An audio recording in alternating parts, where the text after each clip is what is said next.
자, 1장 생명 연구의 주제. 자, 생명의 탐구. 영월은 멕시코 북동쪽의 산이 자생지이다. 두껍고 다집의 특성을 가진 이 식물의 잎은 물을 저장하고 보존하는데 용이하다. 비가 올 듯조차 식물은 물을 쉽게 얻지 못하는데 수직의 바위 틈새에 자라기 때문에 빗물을 담아도 토양이 거의 없기 때문이다.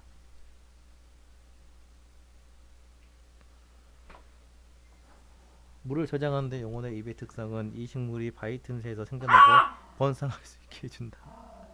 유사한 특징이 건조한 환경에 서식하는 많은 식물들에서 발견되는데 이와 같은 특성은 비가 언제 올지 예측하기 어려운 환경에서 오랫동안 생존할 수 있게 해준다. 물을 보존하는 적응과 같은 환경에 대한 생물체 적응은 진화의 결과이다. 진화는 지구상에서 태초부터 오늘날의 다양한 생물체에 이르기까지 생명체를 변화시켜온 과정을 말한다. 진화는 생물학의 근본 원리이며 이 책의 주요 주제이기도 하다. 생물학자들은 지구상에 존재하는 생명에 대하여 많은 것을 알고 있지만 여전히 많은 미스터리가 남아있다. 예를 들어 여기 사진에 실린 것 같은 식물들 가운데 희귀한 식물이 유래한 게 된 것은 정확히 무엇 때문인가? 생명의 세계에 대해서 의문을 제기하고 과학의 근간 해답을 추구하고 즉 과학적 탐구를 하는 것이 생물학이다. 생물학 즉 생명에 대한 과학적 연구의 근본 활동이다. 생물학자들의 의문은 광대하다. 이것들은 어떻게 매우 작은 단세포가 나무가 되고 개도 됐는지 묻기도 하며 인간 정신에 어떻게 작용하는지 숲속에 토로다는 생명체들이 어떻게 상용하는지 묻기도 한다. 대부분의 사람들이 대부분의 사람들은 자기 주변의 생물체에 대해서 호기심을 가진다. 야외에서 자연에 둘러싸여 있을 때 여러분은 많은 흥미로운 질문을 떠날지도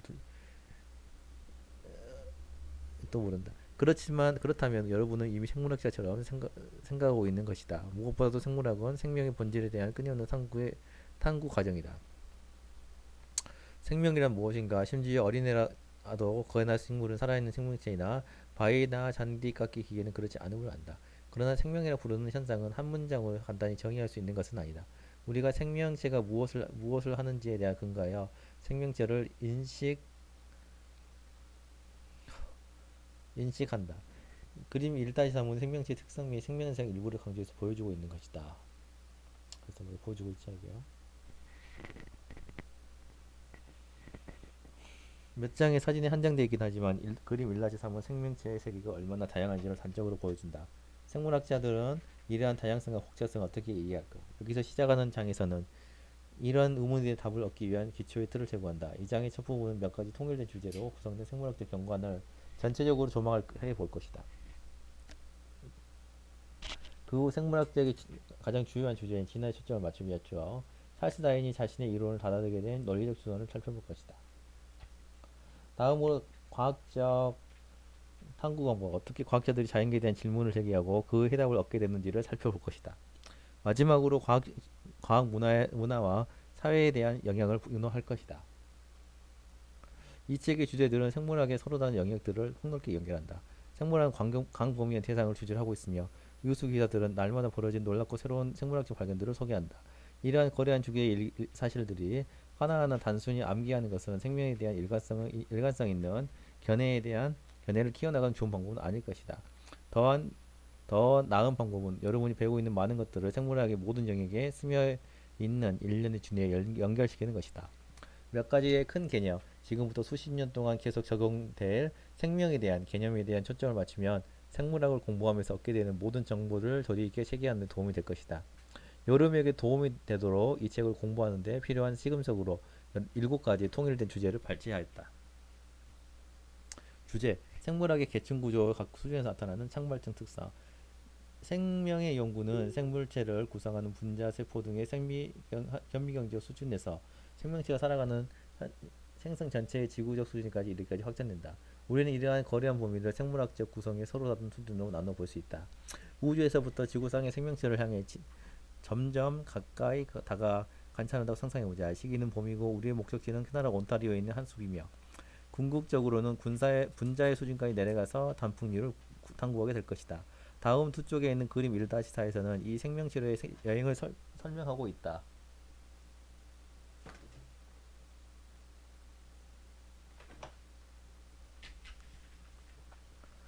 번호를 따라가다 보면 사진으로 도의한 생물학적 체계의 각 단계를 이해할 수 있을 것이다. 장 발정 특성. 그림 1-4에서 분자 수준으로부터 높은 수준으로 되돌려 한 단계씩 올라가다 보면 한 단계 올라갈 때마다 바로 아래 단계에서 볼 수 없던 새로운 특성이 각 단계에서 나타나는 것을 볼 수 있다. 이러한 창발적 특성들은 복잡성의 증감에 따라 나타나는 부분들의 배열 및 상호작용에 기인한 것이다. 예를 들어 엽록체에 존재하는 엽록수와 다른 모든 분자들은 시험관에서 섞어진다고 해서 이들이 광합성을 수행하지는 않는다. 광합성 과정은 엽록소의 다른 분자들이 완전한 형태의 엽록소의 특별한 방법으로 배열되어 있기 때문에 가능한 것이다.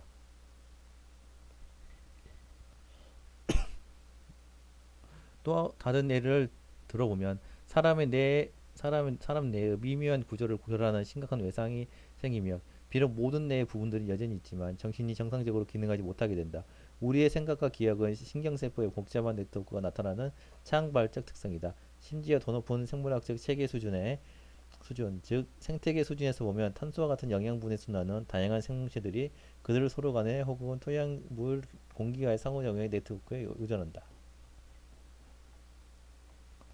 창발적 특성은 생명체에만 유일하게 나타나는 특성이 아니다. 상자의 자전거 부품이 가득 담겨 있어도 이걸 타고는 어디에도 갈 수 없다. 그러나 이를 부품의 특정한 방식으로 배열되면 목적한 방향대로 페달을 밟아서 갈 수 있게 된다.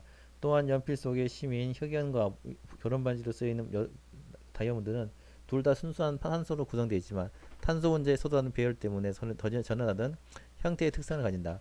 두 경우 모두 배열의 중요성을 보여준다. 그러나 이러한 무생물에 비해 생물체의 창발적 특성은 생물체계의 비할 데 없는 복잡성 때문에 더욱 도전할 만한 가치가 있다.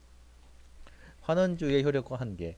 생명체의 특성이 복잡한 구성에 의해 창발되기 때문에 생물체계를 이해하고자 하는 과학자들은 딜레마에 빠지게 된다. 한편으론 분해된 부분으로서는 전체를 완전히 이해할 수 없게 된다. 즉 해부한 동물은 더 이상 기능을 할 수 없고 화학 성분으로 분해된 세포는 더 이상 세포가 아니다. 생물체를 분해하면 그 기능이 상실된다. 또한 한편으로는 생물 혹은 세포처럼 복잡하고 체계를 분해하지 않고서는 분석할 수 없을 것이다. 환원주의는 연구를 보다 원활하게 하기 위해 복잡한 체계를 단순한 구성으로 환원하는 것으로 생물학에서는 매우 효과적인 전략이다. 예를 들어 세포에서 추단 DNA 분자 구조를 연구함으로써 왓슨과 크릭은 1954년 이 분자가 어떻게 유전학의 화학적 기초로 작용하는지를 추론할 수 있었다. 세, 세포나 생물체에서 DNA의 핵심적 역할은 과학자들이 DNA나 다른 분자들 간의 상호작용을 연구할 수 있게 되면 더 깊이 이해되겠다.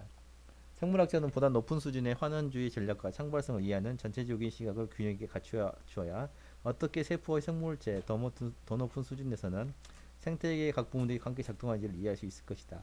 이것이 지난 50년 동안 개발된 접근 방법, 시스템 생물학의 목적이다. 시스템 생물학 시스템은 간단히 함께 기능하는 요소들의 조합이다. 생물학에서는 어떤 생물학적 수준에서 시스템을 연구할 수 있다. 한 개의 잎세포가 시스템일 수 있으며 개구리 한 마리, 하나의 개미군지 혹은 하나의 사막 생태계도 시스템을 간주될 수 있다. 이와 같은 시스템이 작용하는 원리를 이해하려면 아무리 완전한 것이라 하더라도 부분의 목록만 가지는 것은 충분하지 않다. 이것들을 이해하게 되면 많은 연구자들은 환원주의적 접근에다가 전체 시스템을 연구하는 새로운 전략을 보강하고 있다.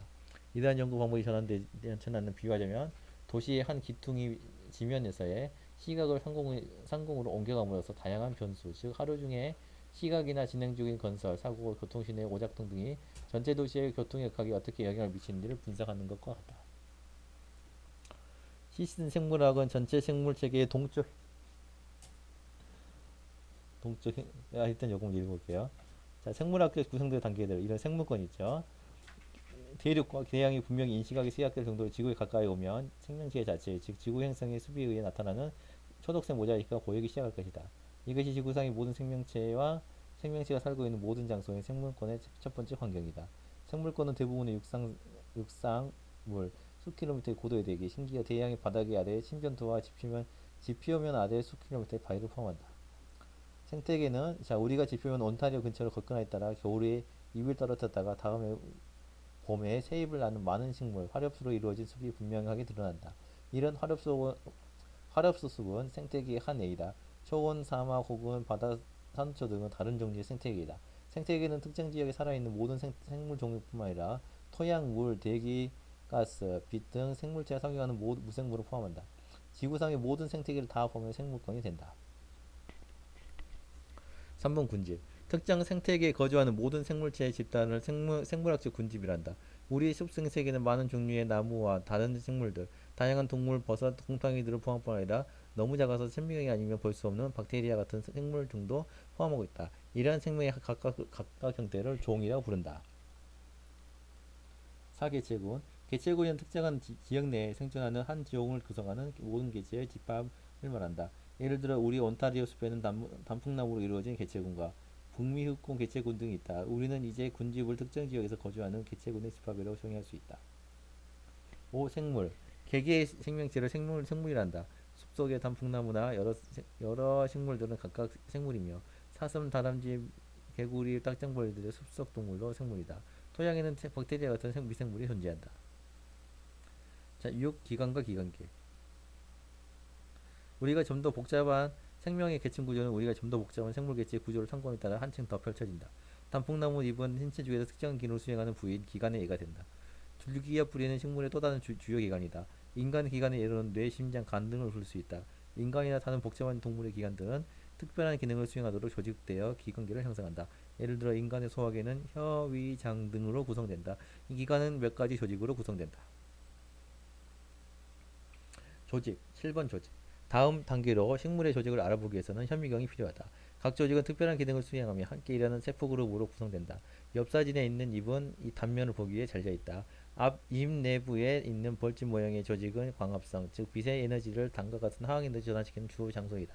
우리는 잎의 표면 있는 퍼즐 조각처럼 생긴 조직인 표피를 보고 있다. 이는 피부에 해당한다. 표피 사이에 있는 구멍은 당 생산의 원료 물질인 이산화탄소가 잎 내부의 광합성 조직에 도달하도록 기체가 통과하는 것이다. 이 수준에서 우리는 각 조직의 세포 구조도 이루어질 수 있음을 볼 수 있다.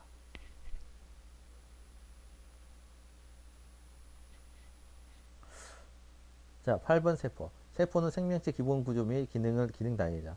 아비마나 그 대부분의 박테리아는 단세포로 되어 있다. 그러나 동물 및 식물은 다세포로 이루어져 있다. 모든 생명 활동을 수행해야 되는 단세포 생물체에 비해 다세포 생물체는 특별한 세포들이 분업이 이루어진다. 인간의 몸은 현미경으로나 보이는 수조개의 세포들, 즉 근육세포나 신경세포들 같이 다양한 세포들로 이루어져 있는데 이들은 각각 특수한 조직을 이루고 있다. 예를 들어 근육 조직은 근육세포 다발로 이루어져 있다. 왼쪽이 사진에서는 우리는 잎 조직의 일부를 세포를 보다 확대해서 보고 있다. 하나의 세포는 약 40 나노 마이크로미터 정도 지나지 않는다. 이 세포들을 500개 이상 모아야 동전 한 잎이 2개가 될 것이다. 이렇게 작은 세포 수준으로 내려오면 광합성을 수행하는 엽록체를 볼 수 있다. 9번 세포 소기관. 엽록체는 세포 소기관의 예로서 세포 소기관이란 세포를 구성하는 다양한 기능적 단위이다. 엽록체 사항이 이와 같이 명확히 보이기 위해서는 현자연명이라고 하는 도구가 필요하다. 10번 분자. 우리의 마지막 단계에서는 엽록체에서 생명을 구성하는 분자의 수준 내려가야 된다. 분자는 원자라고 불리는 화학적 단위가 둘 이상을 구성되어 있는 화학적 구조를 말한다. 원자는 엽록소 분자를 묘사한 컴퓨터 그래픽에서 조그만 공처럼 그려져 있다. 엽록소는 단풍나무 잎이 초록색으로 보이도록 하는 색소 분자이다. 지구상의 가장 중요한 분자의 하나인 엽록소는 광합성이 첫 단계이자 태양빛을 흡수하는 역할을 한다.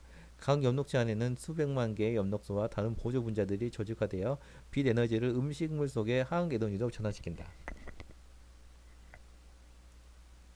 그래서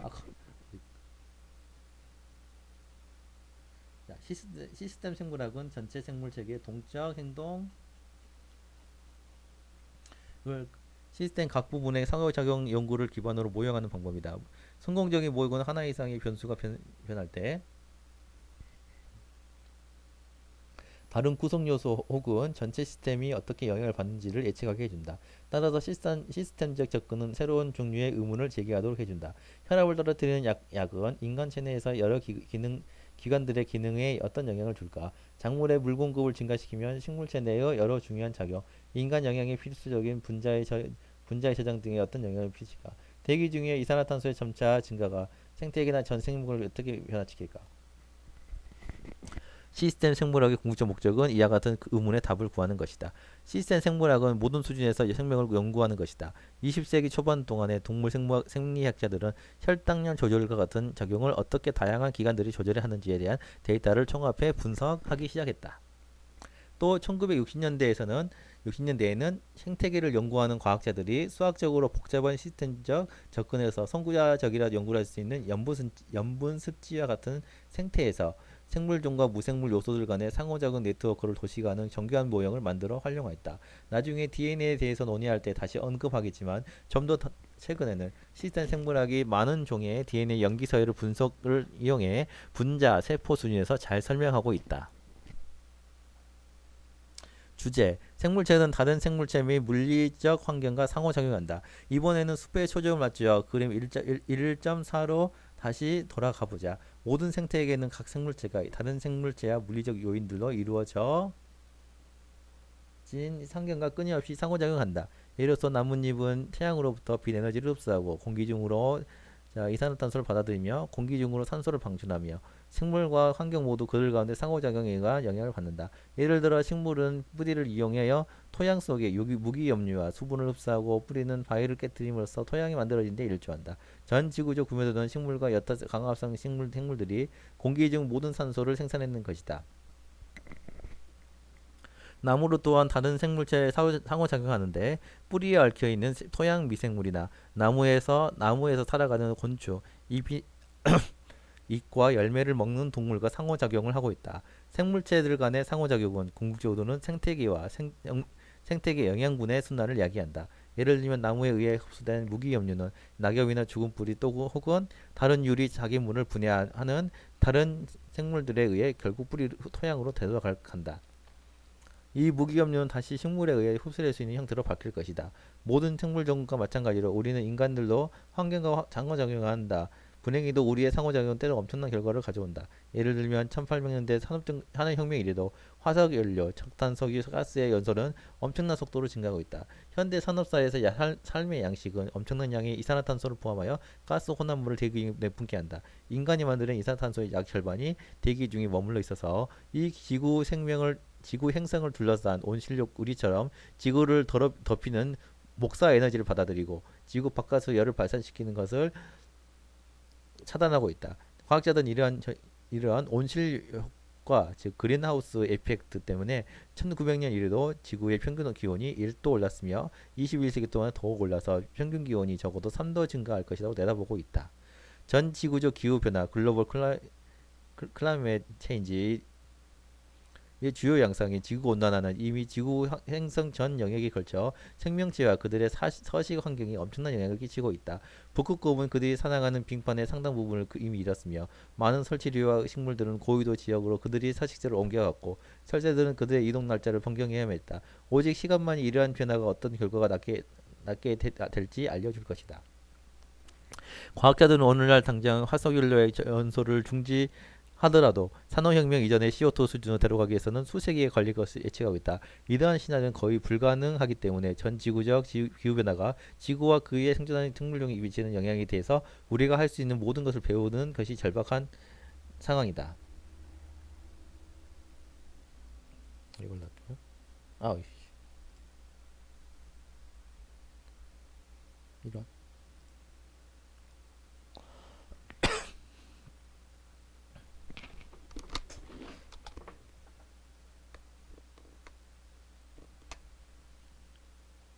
이 행성에 갈린 역할을 하려면 이 문제를 해결할 방법을 필사적으로 찾아야 한다.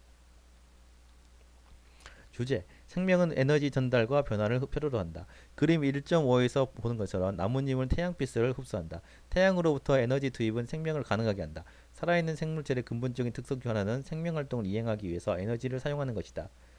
움직이고 자라고 생식하고 그의 생명의 활동은 일이고 일은 에너지를 요구한다. 생명활동의 비즈니스 중에는 생물체가 종종 하나의 에너지 형태를 다른 형태로 변환한다. 나뭇잎 속의 엽록속 분자는 태양 에너지를 모아 이산화탄소의 물을 당과 산소로 전환하는 광합성을 이용한다. 당에 들어있는 화학 에너지는 식물과 다른 광합성 식물체에서 소비자에게도 넘어간다. 소비자는 생산자나 다른 소비자들을 섭취하는 동물과 같은 종이다. 동물의 근육세포는 당을 연료로 하여 동작에 필요한 동력을 얻는다. 즉 화학에너지를 운동에너지로 전환한다.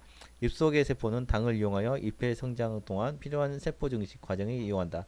양쪽 경우 모두 에너지 일부는 주변 환경에 분산되는 열 에너지로 전환된다. 생태계 내에서 순환하는 화학 영양 염류와는 달리 에너지는 생태계 내에서 일방적으로 흐른다. 대개 빛으로 돌아갔다가 열로 방출된다. 그래서 그림을 보면은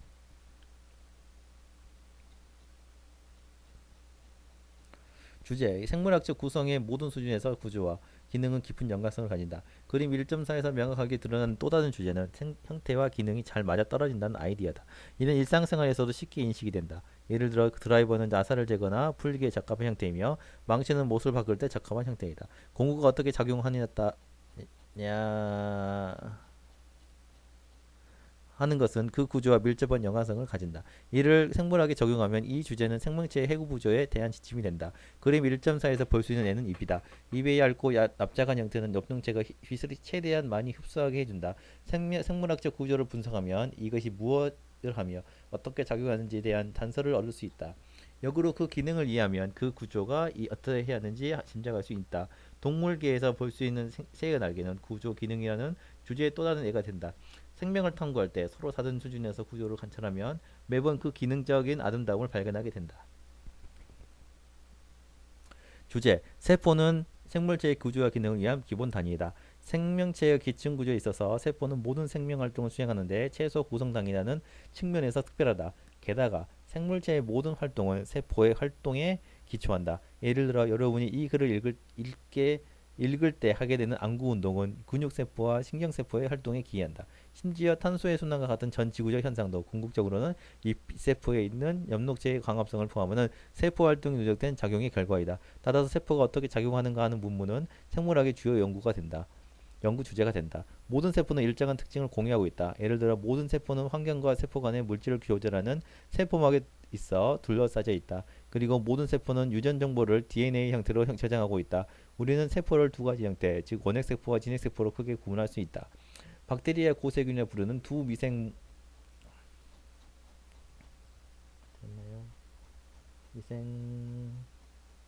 아, 아, 물 그룹의 세포가 원핵세포이다. 그 밖에 동물과 식물을 포함한 다른 모든 생명체는 진핵세포로 구성되어 있다. 진핵세포는 막으로 둘러싸인 다양한 세포 소기관으로 다시 나눠져 있다.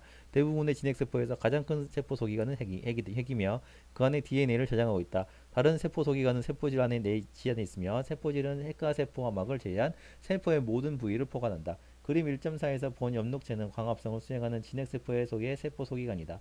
그림 1절판에서 명확하게 보듯이 원핵세포는 일반적으로 진핵세포에 비해서 훨씬 단순하고 작다. 원핵세포는 원핵세포는 일반적으로 진핵세포에 비해 원핵세포에서는 DNA가 막으로 둘러싸인 구조의 핵으로 의해 분리되어 있지 않다. 원핵세포는 또한 진핵세포의 일반적인 특징인 막으로 둘러싸인 세포 소기관이 없다. 그러나 원핵세포이건 진핵세포이건 모든 생물의 특성은 그 세포의 구조와 기능에 의해서 결정이 된다. 주제, 생명의 연속성은 DNA 형태의 유전 정보에 기초한다. 새로운 세포를 생성하는 세포 분열은 모든 생식의 근간이며 다세포 생물의 생장과 복구의 기초이다. 그림 1.9에서 분열하는 세포의 내부를 보면 염색체라 불리우는 파란색으로 염색하는 구조가 보인다. 염색체는 그 세포가 거의 모든 유전 정보를 DNA, 디옥시리 리보핵산의 줄임말에 간직하고 있다. DNA는 유전자의 본체이며 유전자는 부모에서 자손으로 정보를 전달하는 유전의 기원 단위이다. 예를 들어 당신의 혈액형 AB, AB형, O형은 당신의 부모에게서 물려받은 특정 유전자들에 의한 결과이다. DNA 구조와 기능. 각 염색체는 하나의 매우 긴 DNA 분자 사슬을 가지고 있고 이 분자 사슬에는 수백 수천 개의 유전자가 길이를 따라 배열하고 있다. 유전자는 세포 내의 다른 분자, 특히 단백질을 만드는 데 필요한 정보를 담고 있다. 단백질은 구조적인 역할을 할 뿐 아니라 세포 내 여러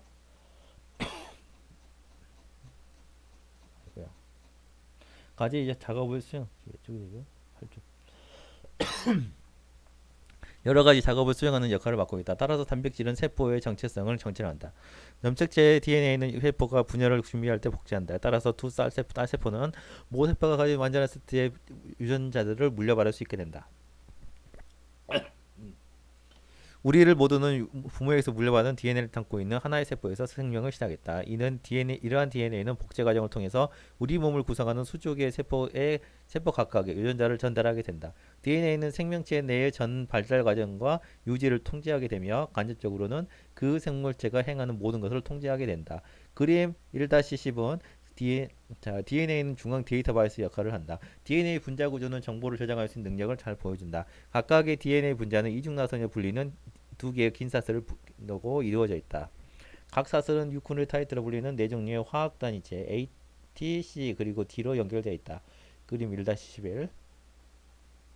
DNA가 세포에 필요한 정보를 암호화하는 방법은 우리가 특별한 의미를 가진 문장을 만들기 위해서 알파벳 글자를 일정하게 배열하는 방법과 유사하다. 예로 LAT라는 단어는 설치류 한 종류에 대한 이미지를 떠올리게 하고 TA와 ART는 동일한 글자로 구성되어 있지만 전혀 다른 것을 의미하게 된다. 우리는 뉴클레오타이드의 유전자를 위한 네 글자의 알파벳이라 생각할 수 있다. 이러한 네 개의 화학 글자를 특별하게 배열함으로써 유전자 내에 일정한 정보를 암호화할 수 있게 하는데 유전자는 일반적으로 수백 내지 수천 개의 유클레오타이드로 구성된다. DNA는 단백질을 만드는 천사질을 제공하고 단백질은 세포를 형성하고 유지하며 그 기능을 수행하는 주역 배후이다.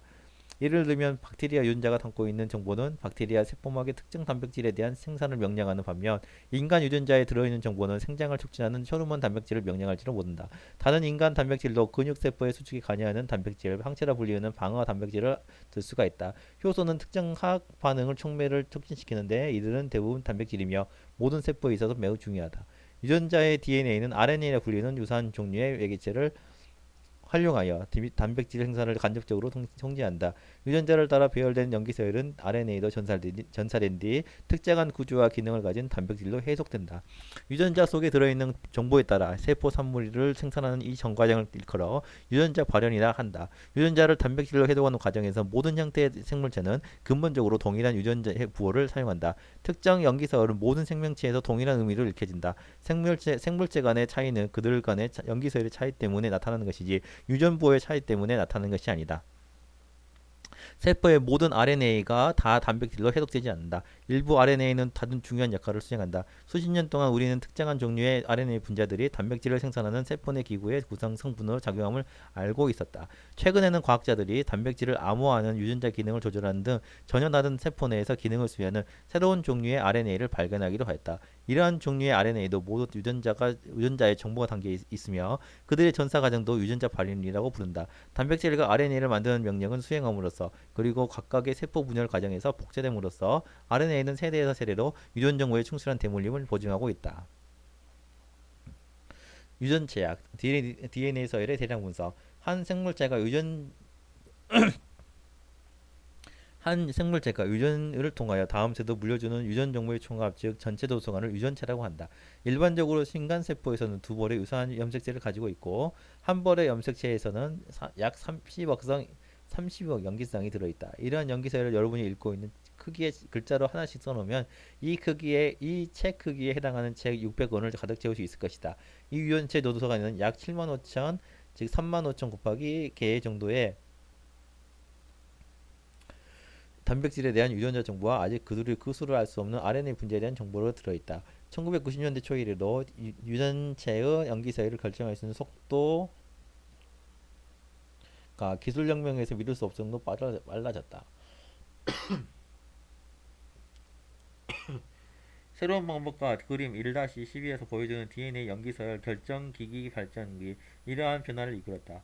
인간 유전체의 전체 염기서열은 이제 알려져 있고 나아가 박테리아, 고세균, 균류, 식물 및 다른 동물들을 포함하여 다른 많은 생물들이 유전체 염기서열로 속속 밝혀지고 있다. 인간 유전체 염기서열 결정은 1969년에 아폴로 우주선 달 착륙에 비견할 만한 과학기술적 진보이다. 그러나 이 업적은 DNA에 암호화된 무수히 많은 단백질의 활성이 세포 내에서 그리고 전 생물체에서 어떻게 조율되는지를 알아내는 것과 같은 보다 더 큰 연구 성과를 내기 위한 출발에 지나지 않는다.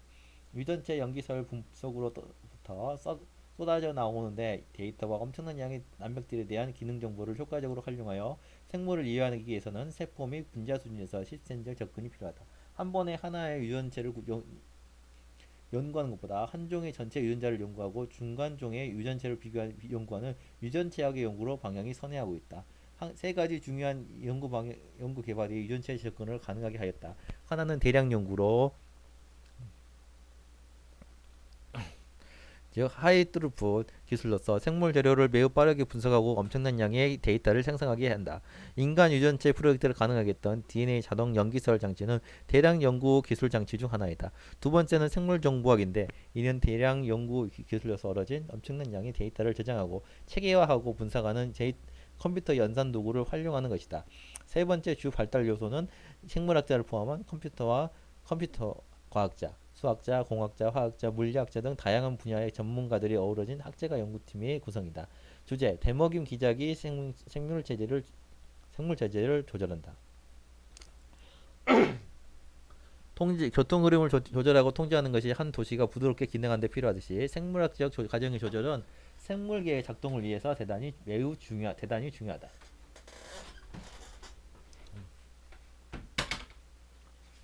오마야. 예로서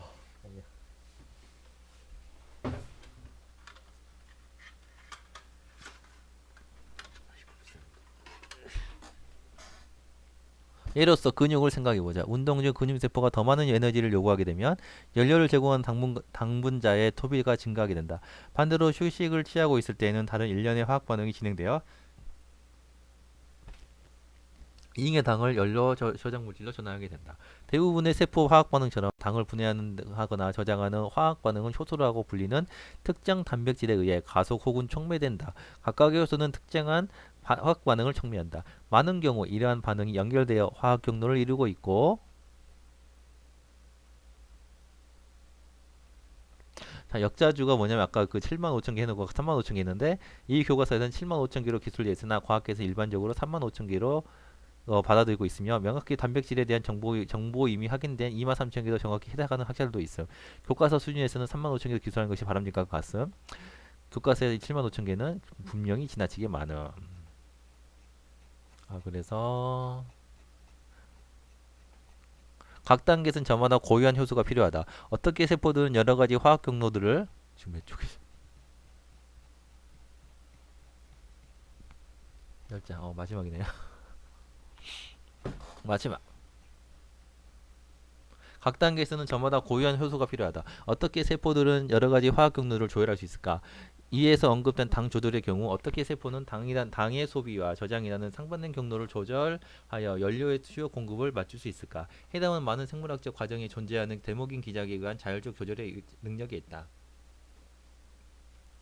데모긴 조절에서는 어떤 과정의 결과물 혹은 생산물이 그 과정 자체를 조절한다.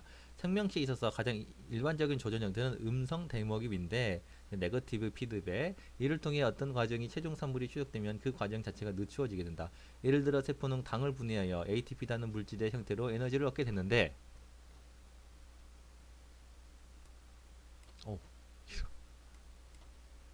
얻게 되는데 어디야 이거?